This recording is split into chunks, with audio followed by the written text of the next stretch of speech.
Selamat datang di channel Pemuja Malam. Jangan lupa like, share, and subscribe ya. Terima kasih.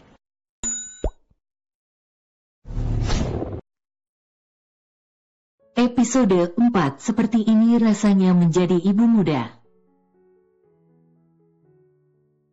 Maaf, Tuan. Setelah berpindah tangan, Andrea kemudian meletakkan tubuh kecil itu di atas tempat tidur. Untuk sementara, Audrey kecil akan tidur di tempat tidur bersama Andrea. Nanti setelah lebih besar, baru akan tidur di dalam box bayi. Kamu juga tidurlah, Rhea, ucap Arthur setelah memastikan posisi Audrey kecil aman. Ya, selamat malam, Tuan. Pria itu kemudian keluar dari kamar itu, dan kembali ke kamarnya. Sadar Rhea, kalian berbeda kasta. Andrea mengerejapkan mata beberapa kali, hingga kelopaknya terbuka sempurna. Dek. Jantung gadis itu bergemuruh kala tak mendapati Audrey kecil di sampingnya. Andrea seketika panik. Ia takut terjadi sesuatu dengan bayi kecil itu. Ia bahkan berjongkok memeriksa ke bawah kolong ranjang, takut Audrey kecil terjatuh. Padahal, bayi itu baru berusia 2 minggu, belum bisa menggerakkan tubuhnya secara sempurna. Namun, kepanikan membuat Andrea kehilangan akal. Dengan perasaan khawatir, bercampur takut, Andrea keluar dari dalam kamar. Kali ini, ia berpikir jika ada orang yang menculik bayi itu. Namun, baru akan menuju tangga, gadis itu melihat seseorang sedang duduk di kursi dekat balkon. Seperti sedang memangku sesuatu. Tuan. Andrea dapat bernafas lega. Ia mendapati Arthur sedang memangku bayi mungil, dengan mata yang dilindungi penutup mata bayi. Ada apa? Kenapa kamu terlihat panik? Tanya Arthur dengan alis bertaut. Aku tadi mengira Princess jatuh. Tidak. Aku mengira ada yang menculiknya. Jelas Andrea sembari menunduk. Kini ia menyadari kebodohannya. Bayi itu bahkan masih sangat lemah. Mana mungkin bisa jatuh dari atas ranjang? Arthur mencebik. Maaf aku tak membangunkanmu. Aku melihat tidurmu lelap sekali. Maaf Tuan, aku baru tidur subuh tadi. Ucap Andrea yang kembali menundukkan kepalanya. Gadis itu merasa tak enak hati, karena telah bangun kesiangan. Ya, aku tahu, karena itu aku tak membangunkanmu. Bukannya kita sudah sama-sama belajar. Jika bayi banyak terbangun di tengah malam, dan tidur di siang hari. Andrea pun menganggukkan kepalanya. Untung saja Arthur tidak memarahinya. Pria itu pun bangkit. Sekarang giliranmu, aku harus bersiap untuk ke kantor. Kemudian menyerahkan Audrey kecil kepada Andrea. Lagi-lagi, gadis berusia 22 tahun itu merasakan jantungnya berdetak lebih cepat saat berdekatan dengan Arthur. Dan tangan mereka kembali bersentuhan di bawah tubuh mungil itu. Sepertinya aku harus memeriksakan jantungku. Kenapa setiap dekat Tuan Arthur jadi begini? Gumam gadis itu sembari memandang punggung Arthur yang perlahan menjauh dan menghilang di balik pintu kamarnya. Andrea pun mengambil tempat yang tadi ditempati oleh sang majikan untuk menjemur bayi mungil itu lagi. Setengah jam berlalu, Andrea pun membawa Audrey kecil kembali ke dalam kamar. Dengan hati-hati meletakkan di atas tempat tidur. Ia kemudian menyiapkan air mandi untuk bayi mungil itu. Apa seperti ini rasanya menjadi ibu muda? Ucapnya sembari membilas dengan lembut kulit renta itu. Andrea sangat berhati-hati dalam mengurus Audrey kecil. Bagaimanapun juga, tubuh mungil itu masih sangat ringkih. Terjadi kesalahan sedikit saja, sangat berbahaya untuk anak sekecil itu. Sayang, cantiknya bibi Rhea. Ucapnya seolah mengobrol dengan Audrey kecil. Namun bayi mungil itu tak merespon, hanya mengerjapkan mata beberapa kali. Rhea, Nyonya Dinata datang menghampiri. Nyonya, cucu Oma sudah mandi, ya. Wanita parubaya itu kemudian mengambil alih sang cucu. Andrea dengan sigap menyiapkan handuk bayi. Kamu tidak kesusahan menjaga Audrey seorang diri, kan? Tanya wanita parubaya yang memiliki nama asli Daisy Carissa itu. Tidak Nyonya, Nona kecil tidak rewel. Hanya saja, dia akan terbangun di tengah malam. Dan baru tidur kembali saat pagi menjelang. Jelas Andrea sembari membalurkan minyak kayu putih pada tubuh ringkih itu. Memang seperti itu, bayi yang baru lahir itu lebih banyak tidur. Nanti, setelah ini aku yakin dia pasti tidur lagi. Andrea mengangguk. Ia kemudian memakaikan bayi mungil itu baju. Kamu di sini dulu, aku mau menyiapkan sarapan untuk Arthur. Apa kamu mau dibawakan sarapan kemari? Tanya ibu dua anak itu. Tidak Nyonya, nanti kalau Nona kecil tidur, saya akan turun untuk makan.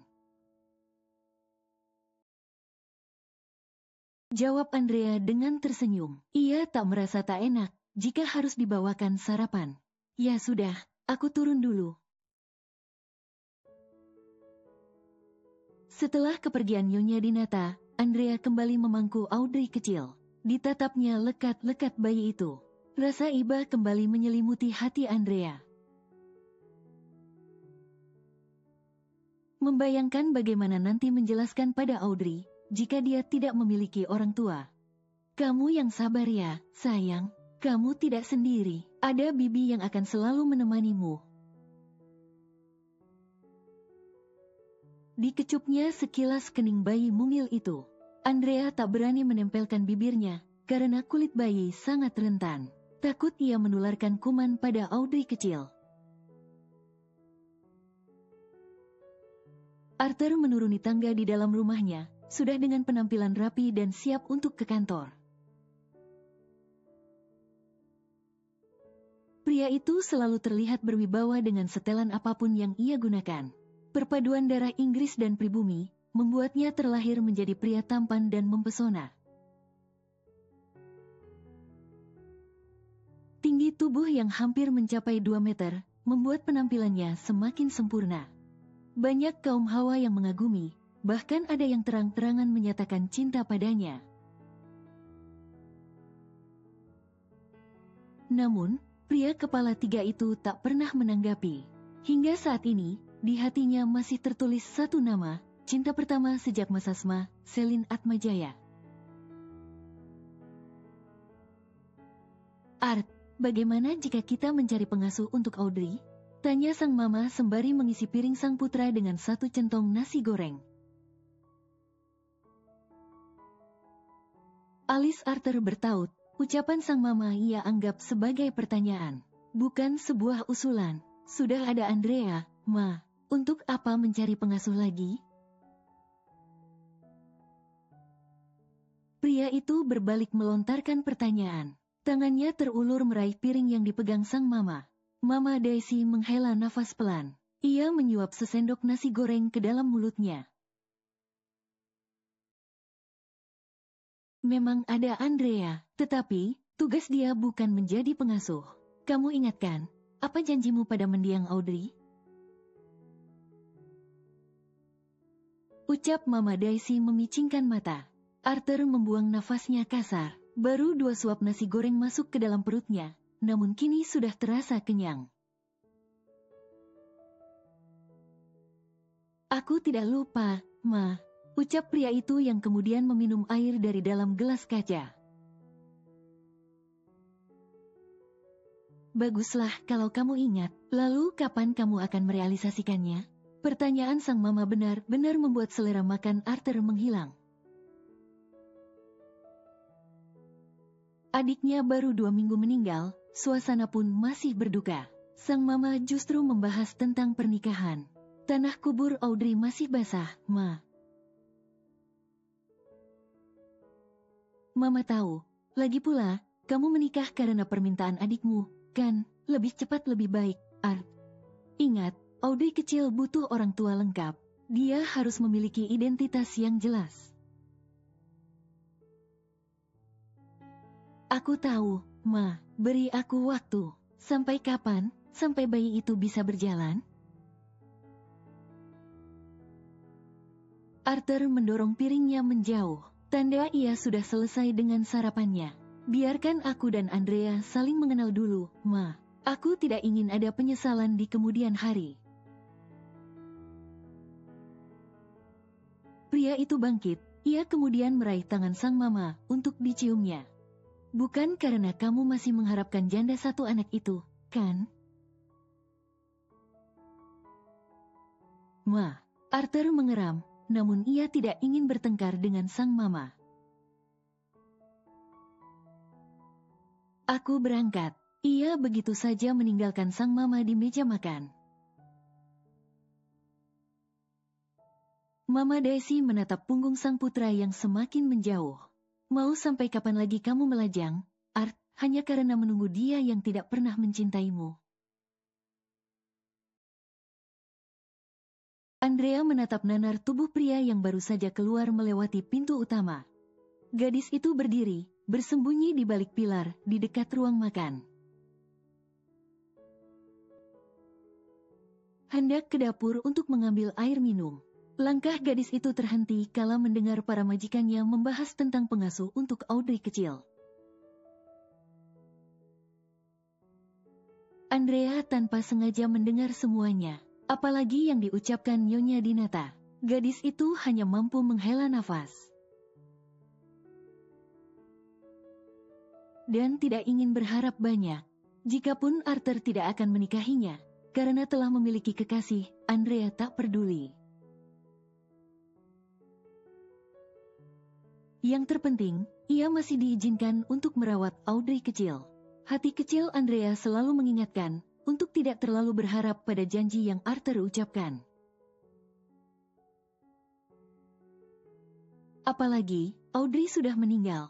Benteng pemisah di antara mereka sangatlah besar. Arthur seorang pria kaya dan mapan. Sementara dirinya, hanyalah seorang kalangan kelas bawah, yang tak memiliki apa-apa. Jangankan harta, orang tua pun ia tak punya. Kembali menghela nafas, Andrea pun melangkah melintasi ruang makan untuk menuju dapur. Gadis itu bersikap biasa saja, seolah baru saja turun dan mendengar apapun.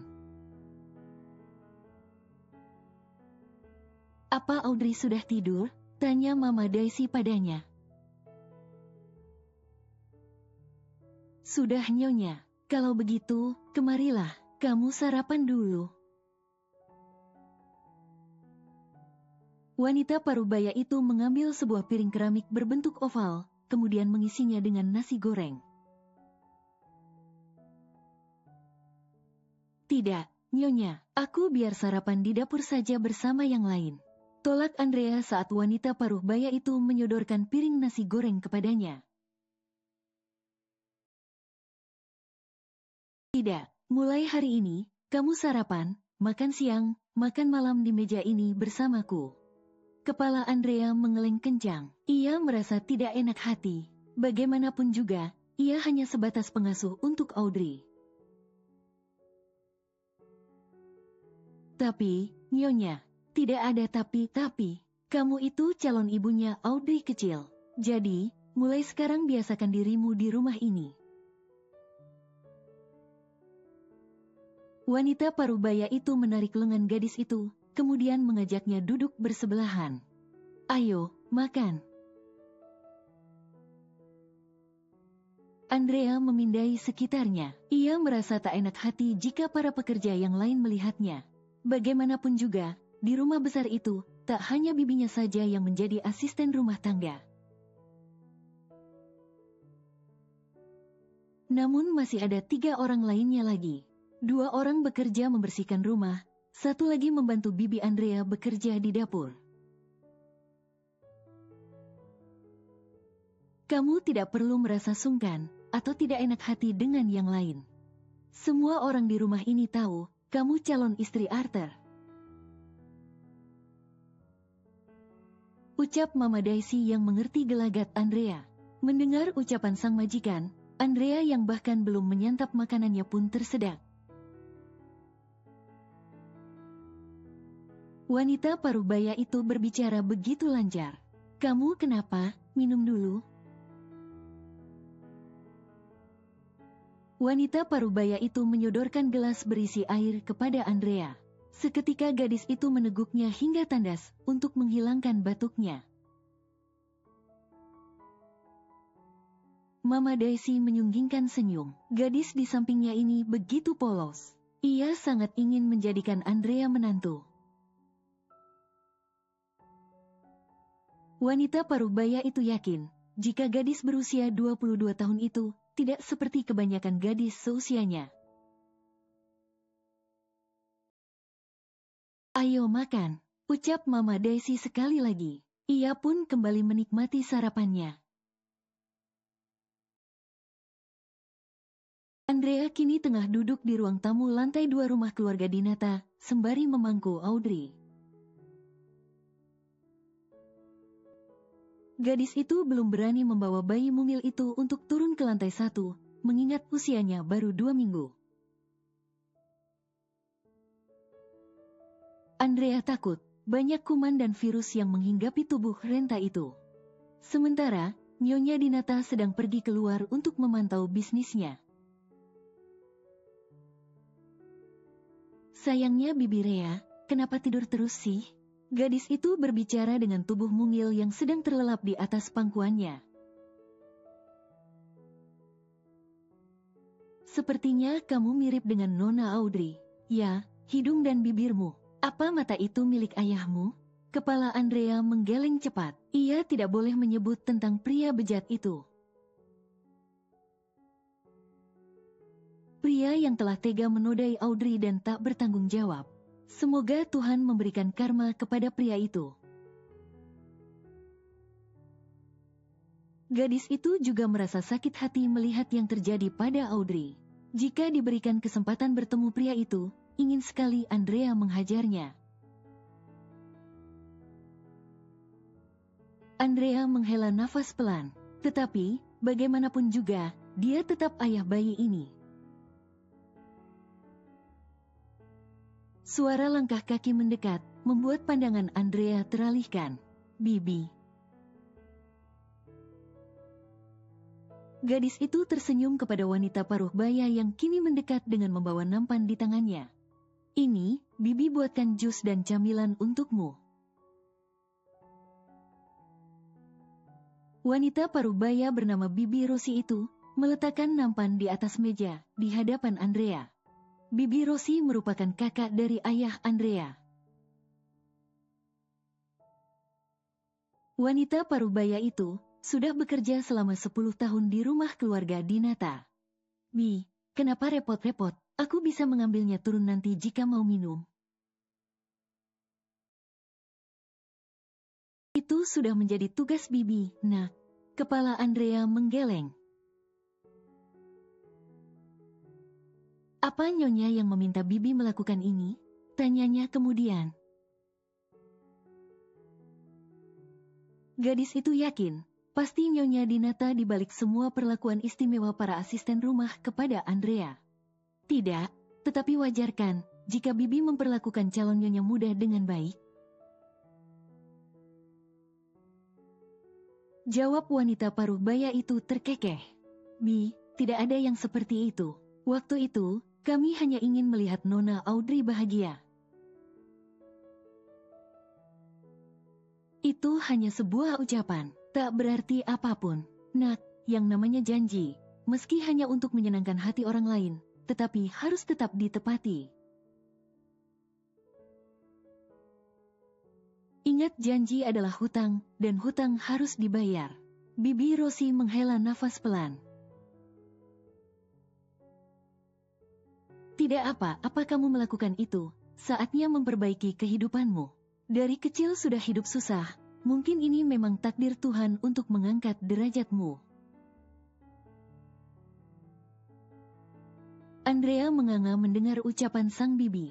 Bukan seperti itu cara menaikkan derajat hidup. Bekerja dan berbuat baik adalah cara yang tepat. Tangan wanita paruh baya itu pun terulur. Berikan dia padaku, kamu makan dulu. Andrea pasrah.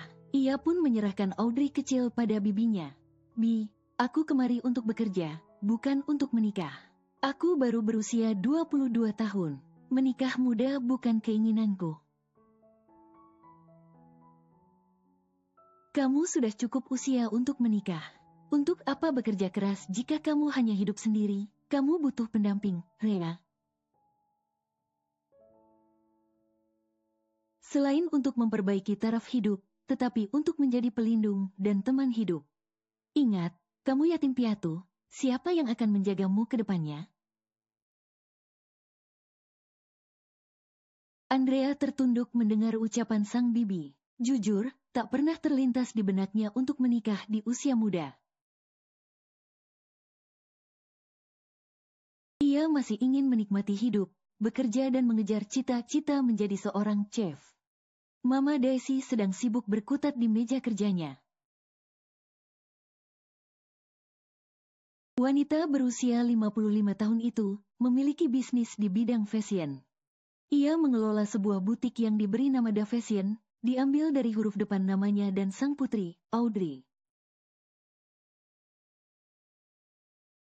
Butik itu merupakan hadiah dari sang suami, saat anak kedua mereka terlahir perempuan. Karena, mendiang sang suami, begitu ingin memiliki seorang anak perempuan. Butik ini khusus menjual busana pengantin dan pesta, dengan Mama Daisy sendiri yang menjadi perancang busananya.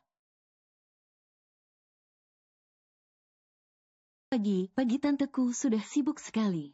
Ucap seorang wanita muda memasuki ruang kerja Mama Daisy. Wanita parubaya itu tak menghiraukan. Ia tetap fokus pada pekerjaannya. Orderan baru, Tan? Tanya wanita muda itu, sembari melirik goresan tangan sang tante. Bukan. Lalu, wanita muda yang bernama Jennifer. Yang tak lain adalah keponakan dari mendiang sang suami itu pun duduk di berseberangan dengan Mama Daisy. Ini untuk Andrea. Bersambung.